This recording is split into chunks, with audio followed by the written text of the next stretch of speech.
This is going to blow your mind. Our world is changing. We see it in the streets, in our institutions, in the very air we breathe. Wokeness, diversity, equity, inclusion, racial identity, identity politics, anti-Western, anti-white, ideological purge. A new ideology is taking hold, one that challenges the very foundations of Western society. This ideology, often called identity politics, is reshaping how we view ourselves, each other, and the world around us. It is a force both powerful and divisive, promising both progress and peril. At the heart of this revolution lies a fundamental question. What defines us? Is it our shared humanity, our common values, our individual merits, or is it something more primal, more indelible, our race? This question, once relegated to the fringes of academia, has now exploded onto the global stage, fueling heated debates, social unrest, and political upheaval. In his groundbreaking book, The Racialist Revolution, How Identity Politics is Reshaping the West, acclaimed author and social commentator Mathieu Bock-Côté takes a hard-hitting look at this burgeoning phenomenon. He argues that we are witnessing not simply a shift in social attitudes but a full-blown revolution, one that threatens to dismantle the very fabric of our societies. Bock-Côté's work serves as a stark warning, a call to action for those who believe in the principles of individual liberty, equality under the law, and a colorblind society. He challenges us to confront this new reality, to understand its origins, its goals, and its potential consequences. For the future of the West may very well depend on our response. Throughout this video, we will explore key concepts and themes such as historical perspectives, identity politics, the spread of new ideologies, the role of universities, the rise of woke capitalism, policy pressures, historical revisionism, and the call to action. To understand the present, we must first delve into the past. The seeds of this racialist revolution were sown decades ago, amidst the tumultuous struggle for civil rights. The noble goals of that movement, to end segregation, to achieve equality under the law, to ensure equal opportunity for all, have been slowly but surely distorted, twisted into something unrecognizable. The original vision of a colorblind society, where individuals are judged not by the color of their skin, but by the content of their character, has been replaced by a new paradigm. This new model elevates race to the forefront, viewing it as the primary lens through which all social interactions, all power structures, all inequalities must be understood. This shift, Bock-Côté argues, did not happen overnight. It began in the hallowed halls of academia, nurtured by intellectuals who rejected the traditional liberal values of individualism, universalism, and meritocracy. Thinkers like Derek Bell, the godfather of critical race theory, argued that racism was not merely a matter of individual prejudice, but was deeply embedded in the very structures of Western societies. This new ideology, once confined to obscure academic journals, gradually seeped into the mainstream. It found fertile ground in universities where a new generation of activists embraced its tenets with fervor. It spread through the media, disseminated by journalists and commentators eager to embrace the mantle of social justice. And it infiltrated the halls of power, shaping government policies and corporate practices. We are now witnessing the full flowering of this racialist revolution. It is a revolution that touches every aspect of our lives, from the classrooms of our children to the boardrooms of our corporations. It is a revolution that seeks to overturn centuries of Western thought and tradition, replacing it with a new order based on racial identity. This new ideology manifests itself in myriad ways. We see it in the rise of diversity, equity, and inclusion programs, which often prioritize racial representation over merit. We see it in the silencing of dissenting voices, as those who dare to question the new orthodoxy are branded as racists or bigots. And we see it in the rewriting of history, as statues are toppled, names are changed, and the past is recast through the lens of race. Bock-Côté argues that this obsession with race is not only misguided but dangerous. It leads to division, resentment, and ultimately, to the erosion of the very values that have made Western civilization great. When we elevate race above all else, we undermine the principles of individual liberty, equality under the law, and a colorblind society. The question before us is stark. Will we succumb to the siren song of racial identity politics? Or will we reaffirm our commitment to the universal values that have long been the bedrock of Western civilization? The answer, Bock-Côté suggests, may very well determine the fate of the West. The civil rights movement sought equality under the law, led by figures like Martin Luther King Jr. Yet, Bock-Côté argues, it planted seeds of a new division. Modern activists demand systemic change, shifting from King's colorblind ideal to addressing invisible discrimination. The concept of a colorblind society, once a cornerstone of the civil rights movement, has come under increasing scrutiny and criticism. What was once seen as a noble aspiration, a goal towards which all right-minded individuals should strive, is now often dismissed as naive, even harmful. Critics argue that ignoring race altogether ignores the very real experiences of discrimination that continue to plague marginalized communities. They contend that the colorblind ideal, far from promoting equality, actually serves to perpetuate existing racial hierarchies. By pretending that race doesn't matter, they argue, we blind ourselves to the ways in which race continues to shape opportunities, outcomes, and lived experiences. They point to persistent racial disparities in wealth, education, healthcare, and criminal justice as evidence that a colorblind approach has failed to deliver on its promise. This rejection of colorblindness represents a fundamental shift in how we think about race and equality. It suggests that true justice requires more than simply treating everyone the same, regardless of race. Instead, it demands that we acknowledge and address the ways in which race continues to shape our society, even if it means moving away from the traditional liberal values of individualism and universalism. This debate over the merits of colorblindness goes to the heart of the current cultural and political divide. It raises fundamental questions about the nature of equality, the role of race in society, and the best way to address the legacy of racism. And it is a debate with no easy answers, as both sides can lay claim to legitimate grievances and deeply held moral convictions. In the 1970s, a new school of thought began to emerge from the halls of academia, one that would profoundly impact the trajectory of racial discourse critical race theory, or CRT. Born out of legal scholarship, CRT challenged the prevailing narratives surrounding race and racism, arguing that far from being a relic of the past, racism remained deeply ingrained in the very fabric of American society. CRT scholars such as Derek Bell, Kimberly Crenshaw, and Richard Delgado rejected the notion that racism was primarily a matter of individual prejudice or bigotry. Instead, they argued, it was a systemic and institutionalized phenomenon baked into the very structures of power and privilege. They pointed to seemingly race-neutral laws and policies that in practice disproportionately disadvantaged people of color. Central to CRT is the concept of white privilege, the idea that white people, by virtue of their race, enjoy unearned advantages and benefits denied to people of color. This concept, while controversial, seeks to highlight the ways in which racial inequality is not simply a matter of individual prejudice, but is deeply embedded in the social, economic, and political systems of the United States. CRT, initially confined to academic circles, gradually began to seep into other areas of society, influencing fields such as education, social work, and even corporate diversity training.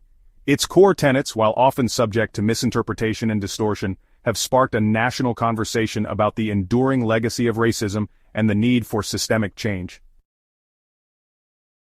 What began as a fringe academic theory has, in recent years, exploded into the mainstream. The ideas once confined to university classrooms and scholarly journals are now being disseminated through popular books, podcasts, and social media, rapidly shaping the national conversation around race. This rapid ascent of CRT into the public consciousness can be attributed to a confluence of factors. The rise of social media has undoubtedly played a significant role, creating echo chambers where like-minded individuals can reinforce each other's views and disseminate information, often without the scrutiny of traditional gatekeepers. The Black Lives Matter movement, fueled by social media and galvanized by high-profile incidents of police brutality, further propelled these conversations into the national spotlight. As these ideas gained traction, they were embraced and amplified by a growing chorus of activists, educators, journalists, and politicians, many of whom saw in CRT a powerful framework for understanding and addressing persistent racial disparities. The result has been a seismic shift in how we talk about race, with concepts like systemic racism, white privilege, and implicit bias becoming increasingly commonplace. This shift in discourse has not been without its critics, many of whom argue that CRT is divisive, ahistorical, and ultimately counterproductive. They contend that it fosters resentment, guilt, and a victimhood mentality, while ignoring the progress that has been made in combating racism. This pushback, however, has done little to slow the momentum of this new racial orthodoxy, which continues to exert a powerful influence on our institutions and public discourse. Universities, long considered bastions of free thought and intellectual exploration, have become central battlegrounds in the fight over racial identity politics. It is within the hallowed halls of academia that many of these ideas have been nurtured, debated, and ultimately disseminated to the wider culture. But as these ideas have gained prominence, they have also sparked fierce resistance, leading to accusations of indoctrination, censorship, and the suppression of dissenting viewpoints. Campuses across the country have witnessed a surge in activism, with students demanding greater diversity, equity, and inclusion. These demands have led to the implementation of mandatory diversity training, the creation of racially segregated safe spaces, and even calls for the firing of professors who express views deemed offensive or insensitive. This climate of intolerance has created a chilling effect on free speech, particularly for those who dare to challenge the prevailing orthodoxy on race. Professors have been disciplined, ostracized, and even driven from their positions for expressing views deemed out of step with the prevailing ideology. This stifling of dissent, Bock-Côté warns, poses a grave threat to the very foundations of academic freedom. Universities, once seen as marketplaces of ideas, are at risk of becoming echo chambers where only certain perspectives are deemed acceptable. This trend towards ideological conformity, Bock-Côté argues, not only undermines the pursuit of truth, but also further polarizes an already divided society. As universities go, so goes the nation. And if these institutions of higher learning succumb to the siren song of ideological purity, the consequences for our democracy could be dire. Racial identity politics have extended beyond academia, reshaping society. This cultural revolution impacts entertainment, workplaces, social interactions, and political discourse. It reshapes how we view ourselves and the world. Bock-Côté argues this is a carefully orchestrated campaign. True power lies in shaping thoughts, language, and stories. They advance their agenda under social justice and progress. This revolution has casualties. Dissenters face retribution. They are branded as racists or bigots. Fear stifles free speech and honest debate. Society is increasingly divided. We retreat into echo chambers. Civil discourse is replaced by shouting matches and attacks. The media, once envisioned as a neutral arbiter of truth, has become a powerful engine for the dissemination of racial identity politics. News outlets, driven by ideological agendas and a thirst for clicks, have embraced a narrative that emphasizes racial division and victimhood. Stories about racial injustice are given disproportionate attention, often framed to reinforce existing narratives about power and privilege. Nuance is sacrificed for sensationalism, and dissenting voices are marginalized. This media environment, saturated with stories of racial conflict, profoundly impacts how we view the world. It reinforces prejudices, fuels fear, and makes honest conversations about race difficult. The consequences are far-reaching, eroding trust in institutions, fueling political polarization, and making it hard to address real societal challenges.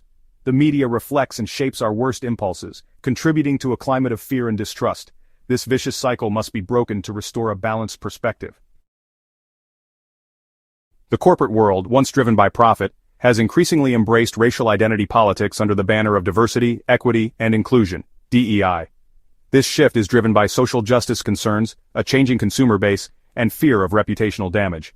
Companies are implementing mandatory diversity training programs rooted in critical race theory, encouraging employees to view the workplace through the lens of race and power. Hiring practices prioritize diversity over merit, leading to accusations of reverse discrimination. Marketing campaigns are tailored to appeal to specific racial and ethnic groups, fragmenting the consumer landscape. Critics argue that these initiatives lead to resentment, division, and a decline in productivity. Focusing on race rather than merit undermines fairness and equality, creating a hostile work environment.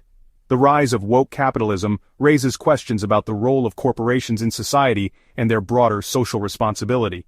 As business and activism blur, we must grapple with these complex issues.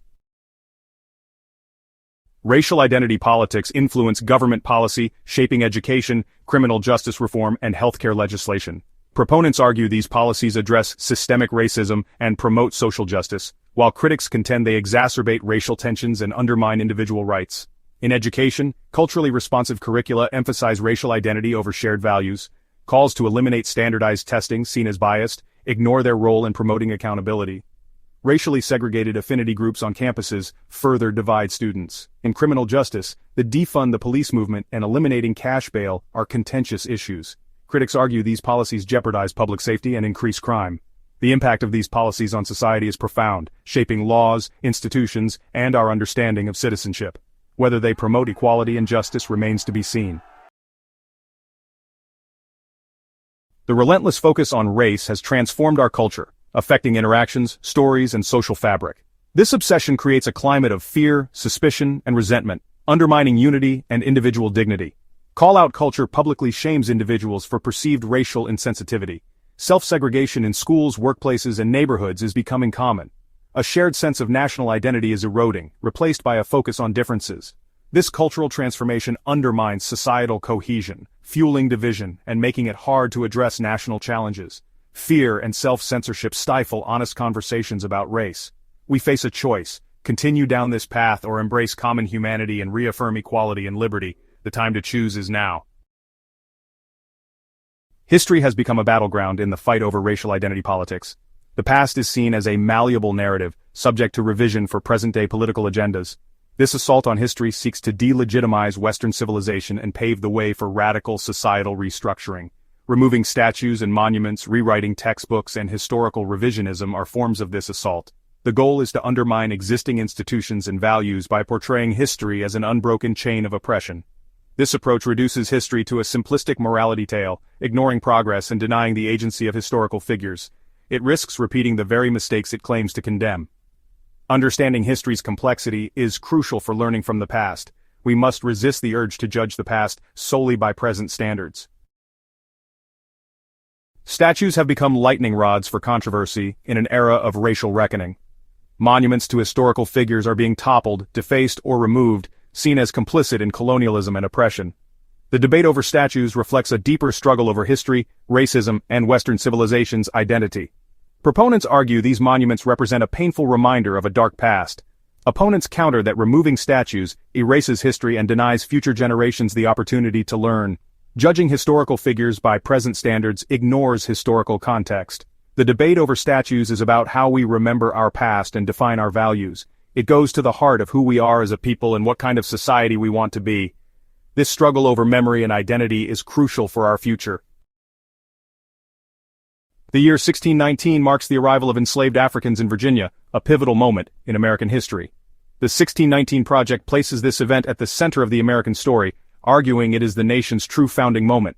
The project contends that the ideals of liberty and equality were a ploy by white slaveholders. It argues that slavery's legacy shapes every aspect of American society. The project sparked a national conversation about race, history, and slavery's enduring legacy. Critics accuse it of historical inaccuracy and divisive ideology. Regardless of perspective, its impact on the national conversation is undeniable. It has become a touchstone for those who believe America's true founding lies in 1619. It has also galvanized a counter-movement defending the traditional narrative of American history. Historical revisionism, the act of reinterpreting the past, is not inherently negative. However, when driven by an ideological agenda, it becomes dangerous, distorting inconvenient truths. This undermines our understanding of the past and our ability to learn from it. Presentism, judging the past by today's standards, is unfair and ahistorical. It risks creating false moral superiority and selective narratives. Ultimately, it undermines our ability to learn from history.